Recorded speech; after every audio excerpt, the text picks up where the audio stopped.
And we're going to make a start. Today, this is where we want to go. We want to get through the last two chapters of Revelation.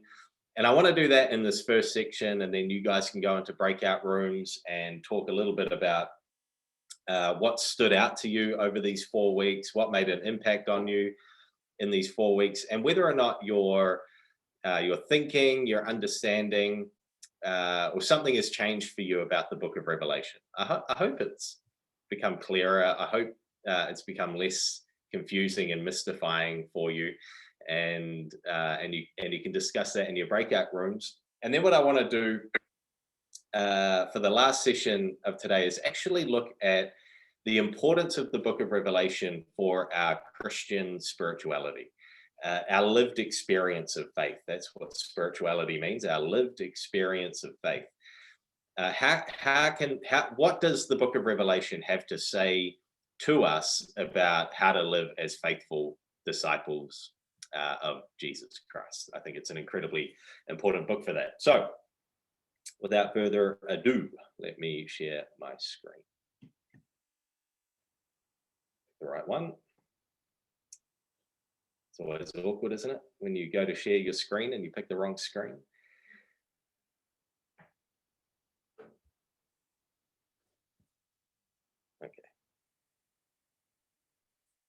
Okay, here we go. So the book of Revelation, chapters 21 and 22. This is, I think it was Richard Bauckham who said that Revelation 21 and 22 is the climax. It's like the soaring crescendo of the musical score. It's the absolute peak of the book of Revelation. It's what everything has been building to in the previous 20 chapters. But not only that, it's not just the climax of this book, but it's the climax of the whole New Testament, and it's actually the climax of the whole Bible, and actually it's the climax of the whole story of God. So everything that God has been at work doing from creation and during the life of Israel and the life of Jesus and our lives today and sometime in the future, this is the climax. This is what everything is building towards. And so it's an exciting couple of chapters in the book, and I actually think an incredibly powerful couple of chapters. So earlier in the week, I posted this PDF, this image, this graphic of how the book of Revelation uses the Old Testament, or the connections from the Old Testament to ideas that are in the book of Revelation, and where they fit, and where they how John is using his scriptures, the Old Testament, to bring new life and to think about the truth of God and the truth of what's happening right now in this moment for John, and in our moment today and sometime in the future. How John is rethinking his scriptures and bringing them to light in a new way. And so here's another, we won't go through this, but just something for you maybe when you have the chance to look at the PowerPoints later. Something for you to consider, all of these Old Testament connections. So this is, on top of, Revelation 1 to 5, and all of this rich Old Testament imagery that's in there as well. These are some additional things that we didn't look at, but have these Old Testament connections. So you're free to research and look at that later. There's this is relevant for these final two chapters. There's this interesting thing about how John uses the Old Testament concepts and ideas. So what he often does is take an idea that existed in the Old Testament, which was specifically for a particular person or particular people, like the people of Israel or the nation of Israel, and he universalizes them. So it's a very specific promise. It's a very specific statement to a group of people who exist in the world, surrounded by all kinds of different nations. John takes that idea and he globalizes it. He universalizes it. He busts the walls down and makes it so much bigger.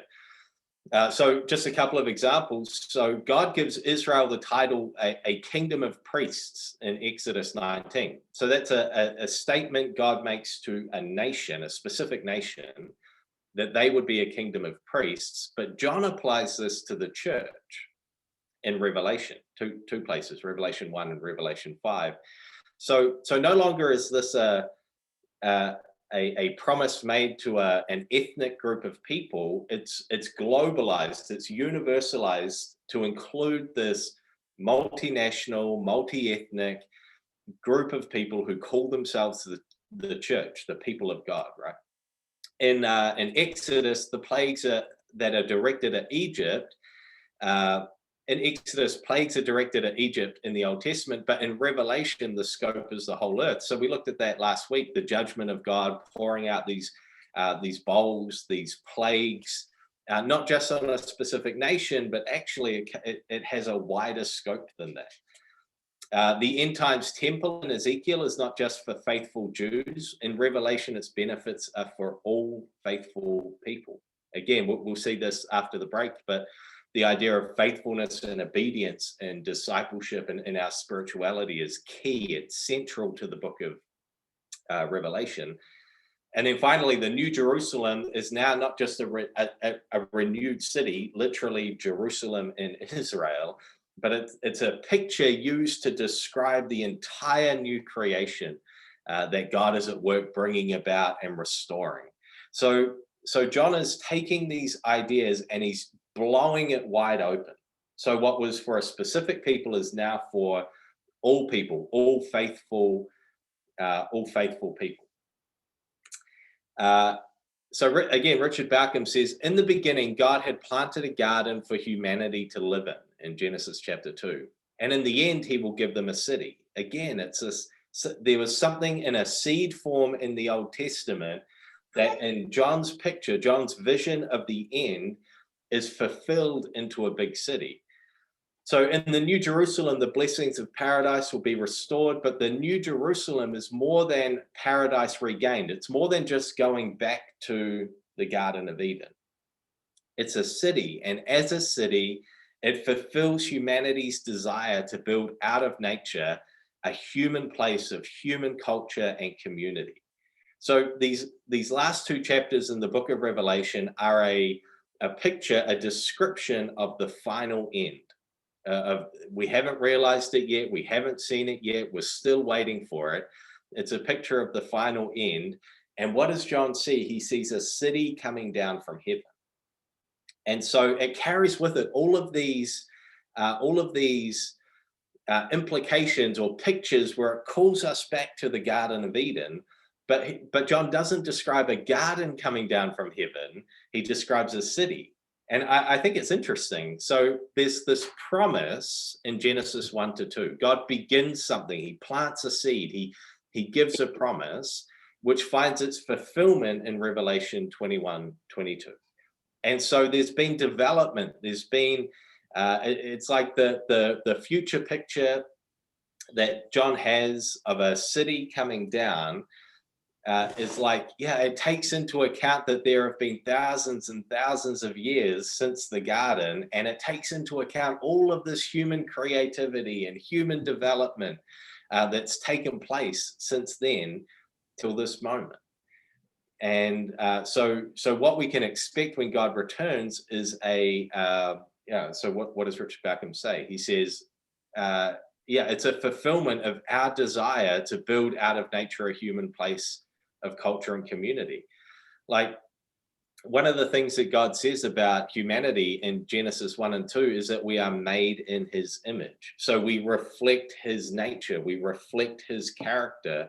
And one of the things we can say about God is that he's creative. He creates things. So something that it means to be made in the image of God is that we too are creative. And we're called to outwork our creativity on creation. I always find it really interesting that in Genesis 1 and 2, when the author is when God is describing or speaking to his creation, and he doesn't call it perfect, he calls it good.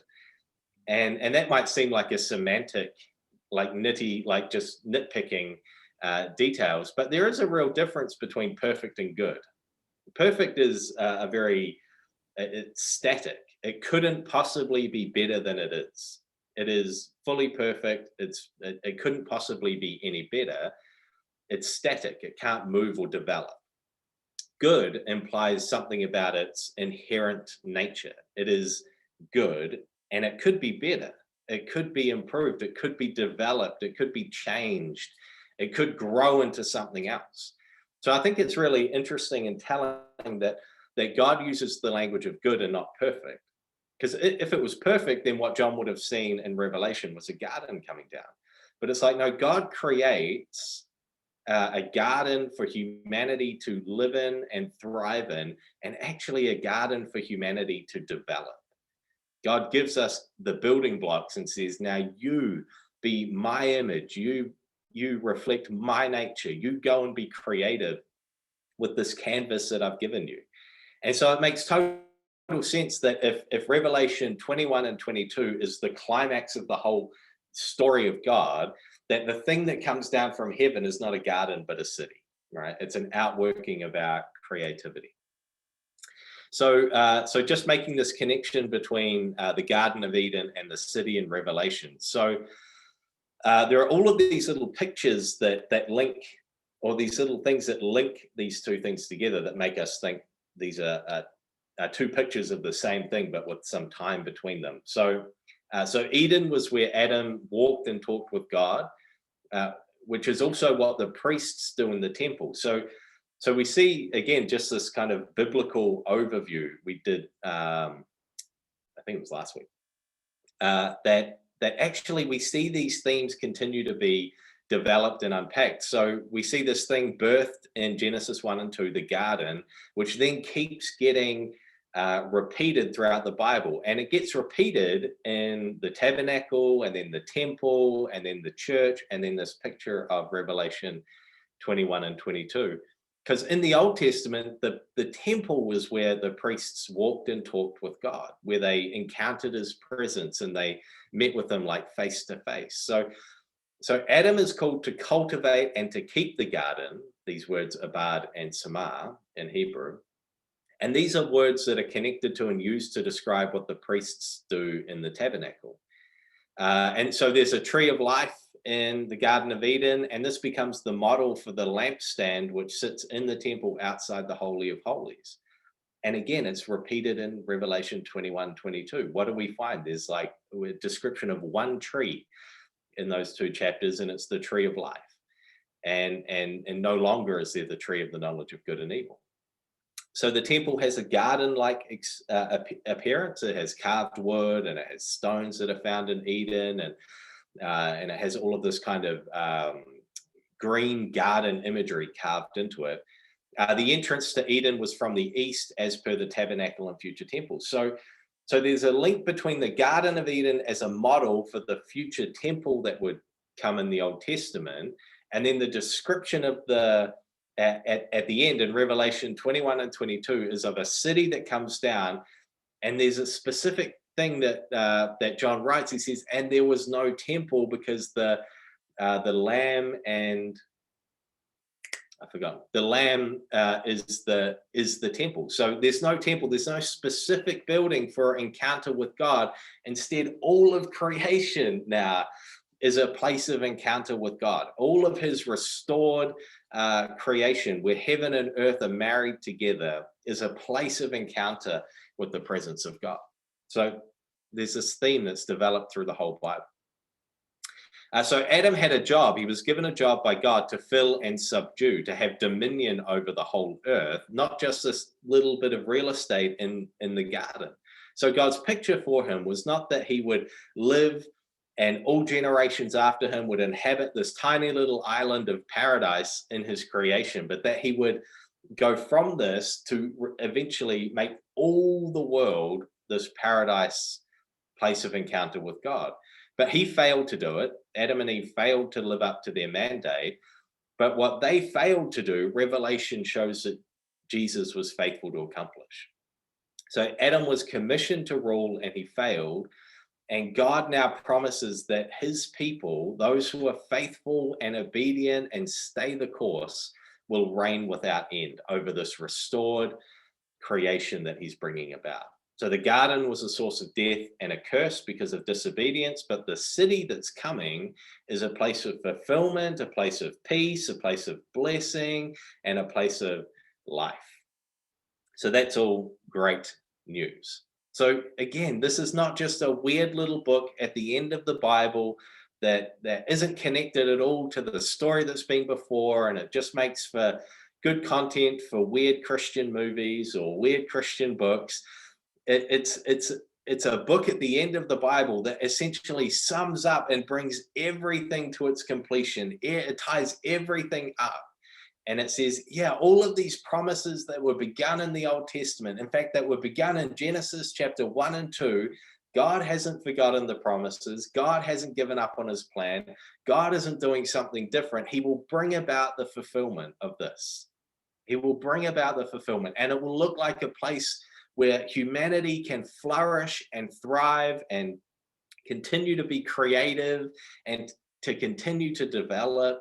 So maybe we'll look a little bit later, but I think we often have this picture of, heaven, which is sort of, it's lovely, but it's kind of boring, right? It's, one day we'll die. That might, I don't know if that's news for any of you, but one day you will die and you will go, and the rest of eternity will be you sitting on a cloud with a white robe, sort of playing a harp, or just this kind of church service that goes on forever.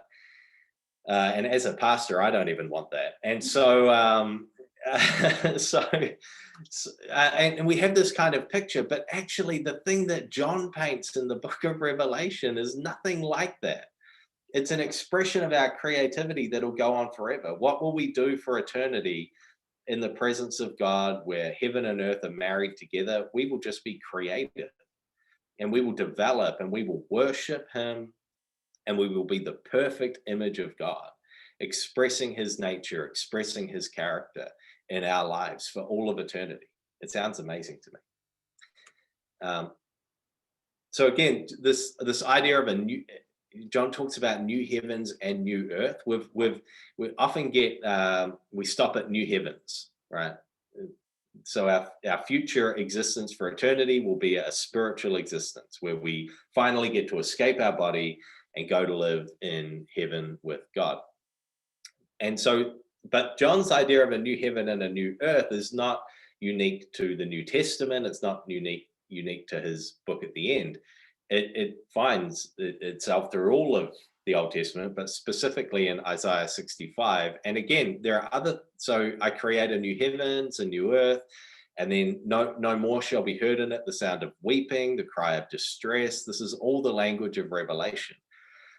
Down in verse 23, all flesh shall come to worship before me. Again, even the Old Testament prophets had this picture of a time where God would come, and it wouldn't just be limited to the people of Israel, but that all of the world would finally see the glory of God, finally see the truth and reality of him, and they would come and they would fall on their knees before him and they would worship him. And so John is picking up in these themes in his scripture, in his tradition. So I think we have 4 things that we should notice, and we've touched on some of it already. 4 things that we should notice. The first is that it's a city. This is what John describes. It's a city, not a garden. It makes sense that the Bible begins with a garden and it ends with a city. The city is described in these final 2 chapters, and it's measured out as 12,000 stadia, or around 5,500 miles. So again, we've looked at how numbers can have significance in what John is doing in the book of Revelation, and it's how he buries or embeds theological meaning into what it is that he's writing. So again, the way some people have read the book of Revelation is face value, very, very literally. So this description of the city would be a literal description of the city. I think you can. I don't know that it matters that you do that. I personally don't think it's the best way to read it, because I think there's a much richer meaning when you treat John using numbers as shorthand or code or symbolism for something that he's describing. So it's a cube. It's 12,000 stadia, length, width, height, and depth, right? So this cube that comes down from heaven. It happens to be about the same size as the landmass of the Roman Empire. The Roman Empire was the world as John knew it. This was the entire world. And so that's something to bear in mind. John is maybe talking about something that has not just local, a local existence or a local place of being, but is going to encompass and cover the whole world. And also this thing around 12. Remember, 12 is the number for John, how he describes or references the people of God, right? It's a reference to the 12 tribes of Israel, a reference to the 12 apostles. It's John's way of creating a picture of when I'm using the number 12, I'm talking about the people of God. So, and then and then again, it's 12,000. So a thousand in Greek is myriad. It's the biggest number they can think of. So, so a myriad is like, so again, the angels surrounding the throne of God, worshiping him in Revelation 4 and 5 is a myriad of myriads. It's the biggest number I know, multiplied by the biggest number I know. That's how many angels are surrounding. It's uncountable. So again, this is, so 12, the people of God, times 1,000, a myriad, the biggest number I know. The fullness and completion of those faithful, obedient disciples of Jesus from all nations, all tribes, all tongues, all languages, come together to worship and to dwell together in his presence. So it's a cube. Again, it's no accident that John describes it as a cube. The Holy of Holies was a cube. And what was the function of the Holy of Holies? This is where God's presence was. This is where he dwelt, within like the inner room of the temple. This is where the presence of God was. And yeah, cool. Okay, so the first, it's a city. So that's something to bear in mind. It's a development of our creativity. It's the fullness. It covers the entire earth. It's the fullness of the people of God. The second thing is that we should bear in mind is that it's described as a physical city. So the picture that John paints in Revelation 21 and 22 is not of a spiritual existence floating in the clouds. It's a very real, very physical existence. He doesn't describe God screwing up his physical creation and throwing it in the trash bin as a failed experiment while he removes us. He takes our spirits to heaven, those who are faithful and who stay the course. He takes our spirits to heaven to dwell in heaven with him. That's not the picture that we have in Revelation. The picture that we have in Revelation is a very physical existence for eternity. It's a marriage of heaven and earth. So it's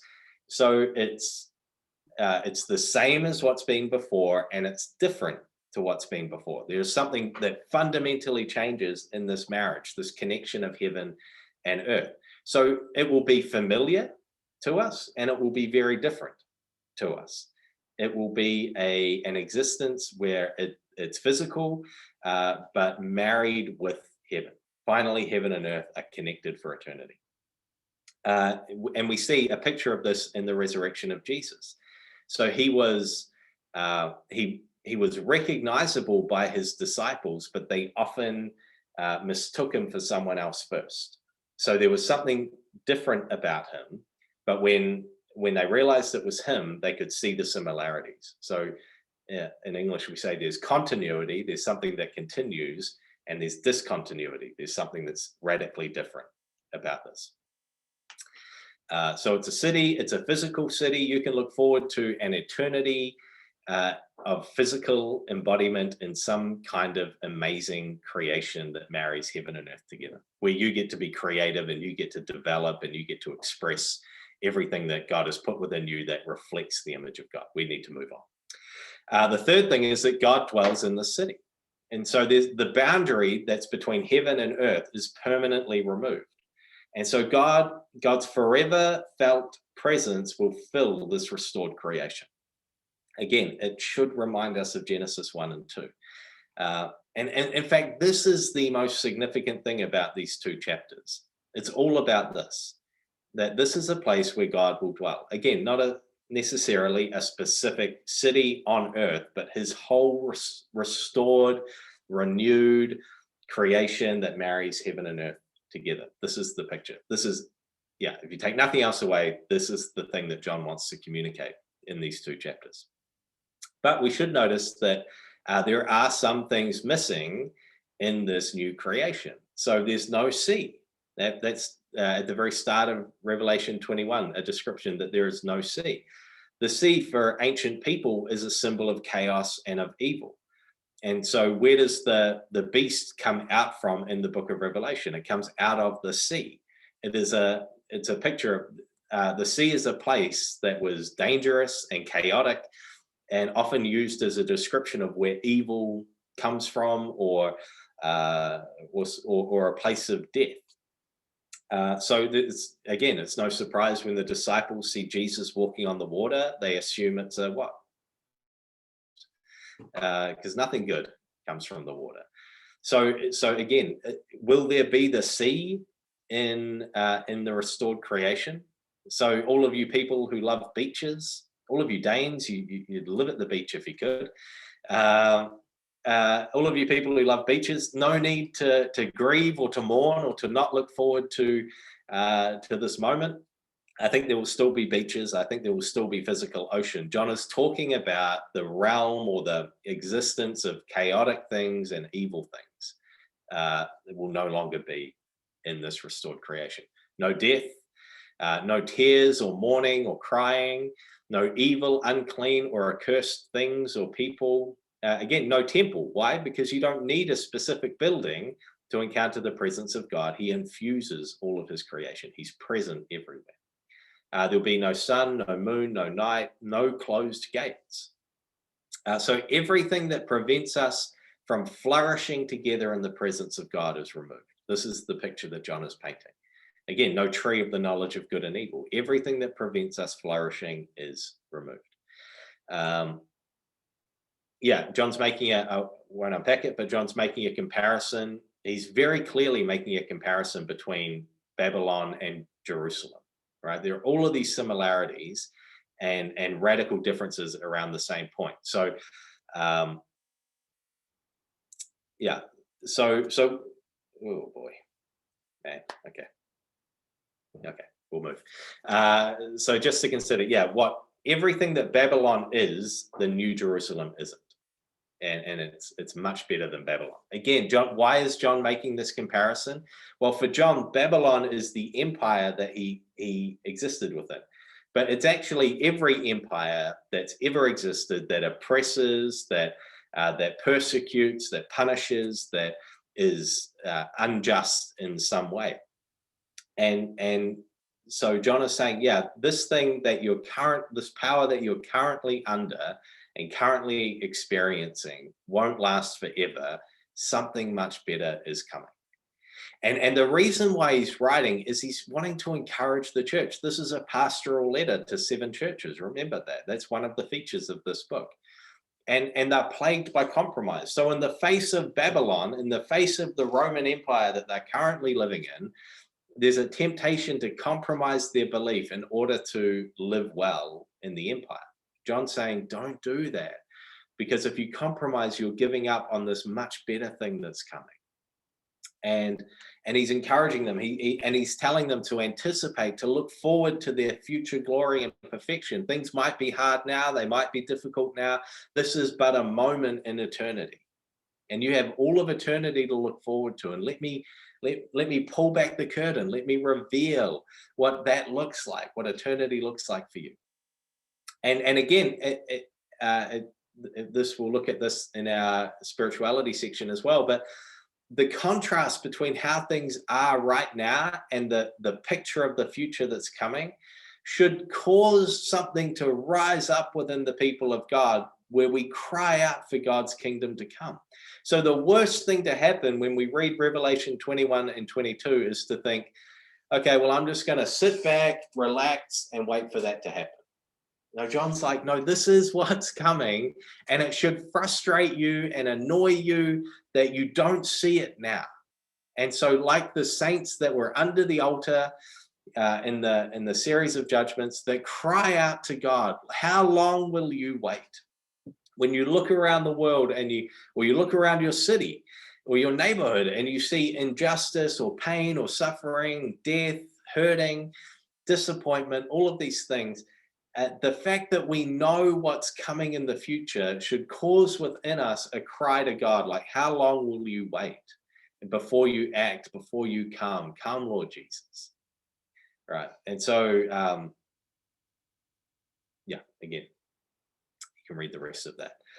C.S. Lewis paints this great picture. I don't know if you've read the Narnia books. I absolutely ruined my copy of the Narnia books when I was a kid. I read and reread them. And The Last Battle is this powerful book that has this powerful picture at the end of what it will be like to step into eternity with God.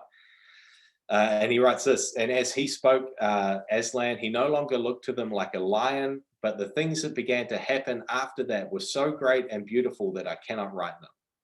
And for us, this is the end of all the stories. And we can most truly say that they all lived happily ever after. But this is the key thing. But for them, it was only the beginning of the real story. All their life in this world and all their adventures in Narnia had only been the cover and the title page. Now at last, they were beginning chapter 1 of the great story which no one on earth has read, which goes on forever, in which every chapter is better than the one before. I think this is such a great unpacking or picture of what John saw in the book of Revelation. You don't have to be worried about being bored in heaven. Every chapter, to be in the presence of God, to step into this picture that's coming, will be better than anything that's come before, and you'll realize that everything that came before was the prologue. It was the introduction to the real story. And the real story will go on forever, and it will get better and better and better and better forever. That's the picture. That is the picture of Revelation 21 and 22. And C.S. Lewis sums it up so well here.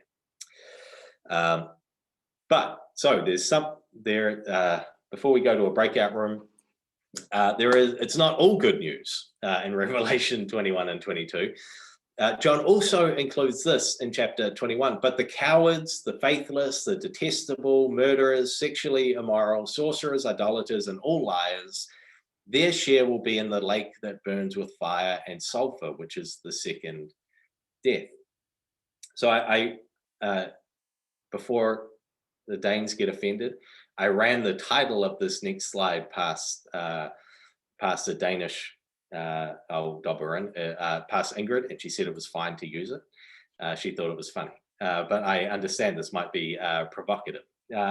So John begins to he throws out this picture of hell as a place of the lake that burns with fire and sulfur, which is the second death. So there is a reality that exists for those who are faithful, who stay the course, who continue in obedience to the gospel and to Jesus Christ, and they get to inherit this great picture.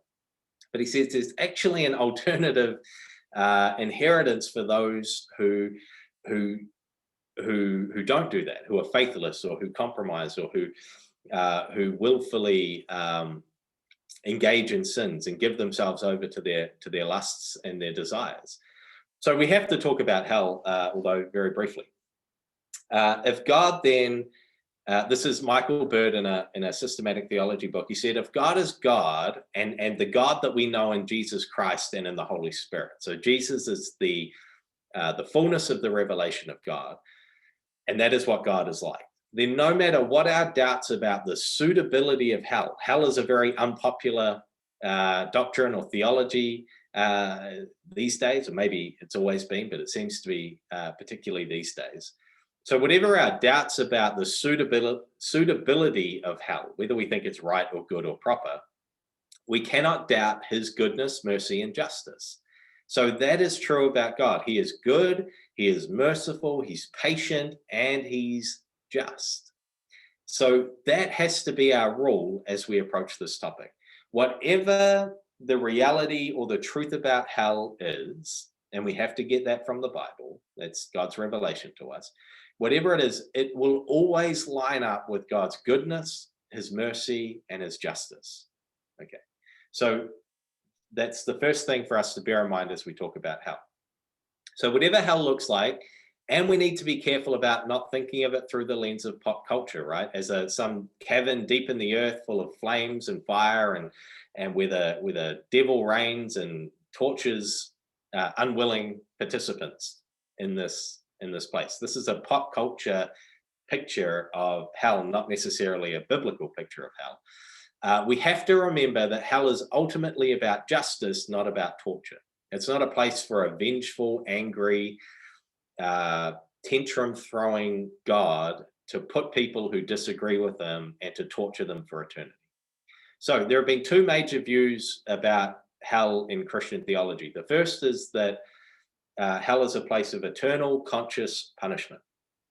That just like those who are faithful go to eternal blessing and eternal life in the presence of God, those who reject that God go to a place of eternal conscious punishment. The second is this idea of conditional immortality, or it's also called annihilationism. And so one of the ways that hell is described in the Bible is as eternal death, right? Or destruction. They go to destruction. And so this major idea in Christian theology is the idea that you and I, we're not immortal. We're not immortal people. We don't have immortality. We're not angels. We're not part of the divine council. We're not gods. We are mortal human creations. And so any immortality that we have, thinking, when we go to eternal life, any immortality that we have is at God's desire, right? It's at God's desire. He desires that we would, he sustains us for an eternity. So this idea is the idea that actually, God can choose to not sustain us for an eternity. And so the reality for those who die apart from Jesus would be that they go to eternal nothingness, just death. So these are the two main themes when it comes to the topic of hell. But and this has been something I've wrestled with as well for years, I think. But I think we can't ignore the description of hell that is the clearest in the Bible. That this is something that lasts for an eternity. But here's the thing, again, it's not something that we interpret through pop culture understanding of a vengeful God torturing those who disagreed with him or did some things wrong. It's something that is chosen willfully by people. People would choose to go to hell rather than choose to be in the presence of God.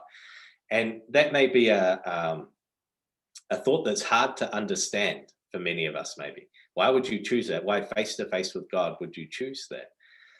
And so again, Michael Bird in his Evangelical Theology says, what is more, some might still prefer in the end to reign in hell rather than to serve in heaven. This is a choice that people would make. For in hell, they still may be able to enjoy their defiance against God. So the picture is that there will be some people who in the presence of God would still, their bitterness, their anger, their hatred of him would still reign. So their experience of his love for them, because he does love them, they wouldn't experience that as warmth, they would experience that as pain. And so they would choose to not be in his presence. So hell is the place for creatures who have rejected God's revelation of himself in both nature, general revelation, and in the gospel, the specific revelation of Jesus. Those who refuse to bow the knee to the one true Lord and who would rather live in darkness than in the light that exposes them. Again, God is the respecter of your choice. And you could choose to live apart from him, and there's a place for you to do that. Or there's a place for you to live in his presence.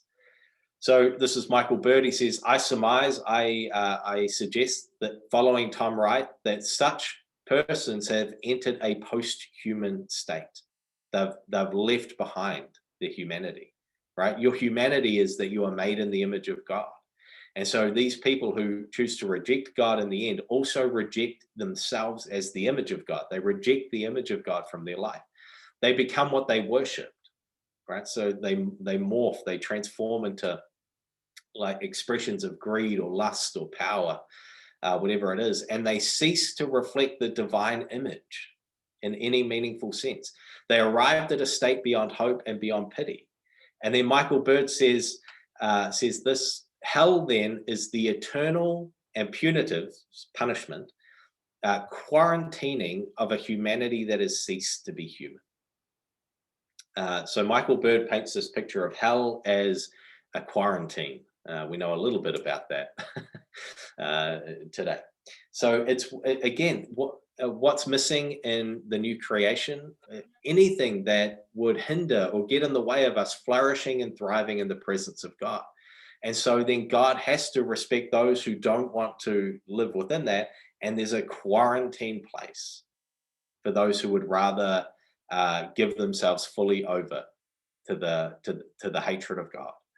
He's not going to force them to be in his presence. Okay, so that was a very quick, but we do have to, my goodness, we do have to move on. So there are both these pictures, right, of an eternal dwelling and living in a physical blessed existence in the presence of God for eternity. Just gets better and better and better and better for all of eternity. And then this other place where God also respects free will and those who would willingly choose. C.S. Lewis talks about how hell is locked from the inside. So he's saying hell is something people will choose. They will prefer to be there rather than in the presence of God. And that should grieve us. That should inspire within us mission and a desire to introduce people to the goodness of God, which they are not, which they don't understand, which they don't see, and they interpret incorrectly. Okay. Here's what I want us to do. I want us to go out into some breakout rooms. Anna is going to set those up and get those ready to go. You may want to take a photo or a screenshot or something, or make a quick note of this. But I just want you to have a discussion in your groups for maybe 10 or 15 minutes, and then we will stop for a quick break and come back. But what has made an impact on you during this course? What stood out? What made an impact on you? And then secondly, has your perception or thinking about the book of Revelation changed? I hope it has. Has something changed in how you approach or think about this book of Revelation? If it was a book that you never opened, maybe it's a book that you begin to read and see through different lenses. Okay, so can we do that? Are we ready? Let's take 15 minutes, and we'll come back and then go for a break. Have a great discussion.